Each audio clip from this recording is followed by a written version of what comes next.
Dollars. That's the bond amount for the man accused of carrying out a hate crime attack on peaceful marchers in Boulder, Colorado. He remains behind bars this morning. Our Naomi Ruckham joins us here in Studio 57 with more on this case. Good morning, Naomi. Errol, good morning. Mohammed Suleiman had been planning this attack for quite some time, but it wasn't until he carried it out this weekend he had been driving for Uber. He'd passed recent background checks, too, despite living in the U.S. illegally after overstaying his visa. But he was also spending his time researching how to make Molotov cocktails on YouTube. A memorial of flowers and flags is growing at the scene of Sunday's horrific fire attack in Boulder. I feel like it's important to make it beautiful with flowers and show that life will continue even though violence has happened here. Police say at least a dozen people were injured, some with severe burns, when the suspect, identified as 45-year-old Egyptian national Mohammed Suleiman, threw Molotov cocktails at demonstrators marching peacefully in support of the October 7th Israeli hostages. Witnesses say he yelled "Free Palestine" during the attack. Do you understand it? Yesterday evening, the suspect made his first appearance in court. He is facing multiple felony charges and a federal hate crimes charge. When he was interviewed about the attack, he said he wanted them all to die. He had no regrets, and he would go back and do it again. According to court documents, the suspect told investigators that he had been planning the attack for a year, and that he used Molotov cocktails because he was denied the purchase of a gun because he was not a legal citizen. The Jewish community is beyond upset. Councilwoman Tara Weiner knows 4 of the victims, including an 88-year-old Holocaust refugee. I talked to some of them who could answer the phone. They'll be okay physically. As the city now works to unite after an attack that shook the Jewish community. Police say 16 unused Molotov cocktails were found near the scene after the attack. Suleiman is due back in court on Thursday. He has not yet entered a plea. According to court documents, Suleiman has been living in Colorado Springs with his wife and 5 children.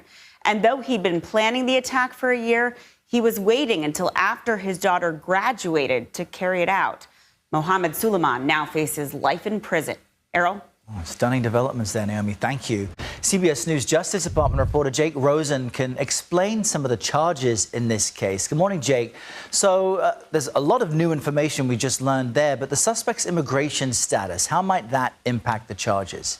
Well, Errol, we've seen in some of these high-profile cases that the Trump administration has decided to, instead of actually charging and going through the prosecution process for people who it alleges of dangerous criminal acts, they've attempted to deport them. Although, obviously, however, in this case, it looks like, at least in Colorado specifically, and because of that federal hate crime tacked on top of it, he'll likely still be charged and prosecuted here in the United States. Although the Trump administration... By the way, yeah, brief note, but he tried to get a gun, but he couldn't.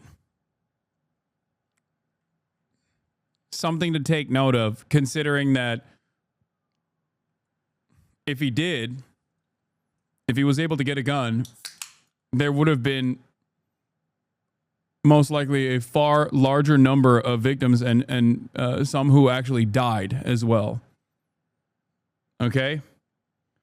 So yet another glaringly obvious example of gun control. Oh. Gun control saving lives.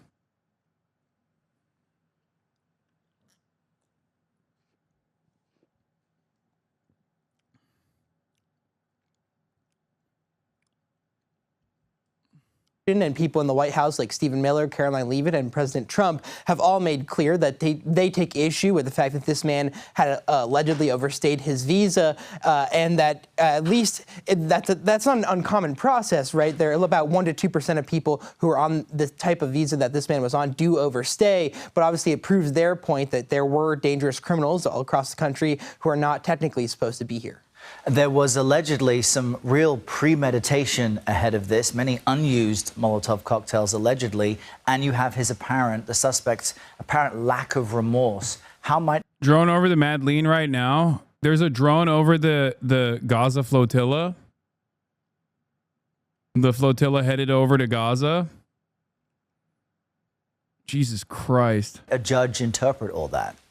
Well, certainly more to come, and we haven't even seen the official charges filed in Colorado because they added 4 additional victims during that press conference and as investigation kind of wrapped up at the specific scene of the crime. Although if you do the math, Errol, it's been about 8 charges per victim, including assault, premeditated first-degree murder, and a couple of others. So we're likely to see, in addition to those 42 charges, upwards of 2 or 3 dozen more. Certainly that would put him in the 70-plus charge category. And then in addition to that, the federal investigation is still ongoing, Errol. So we'll see what happens in that court appearance on Thursday, and certainly more to come as the Department of Justice has said they're going to prosecute this fully. That might mean adding terrorist charges or potentially more violent charges at the federal level. Yeah, so much more to see in this case. Jake Rosen with the latest. Thanks, Jake.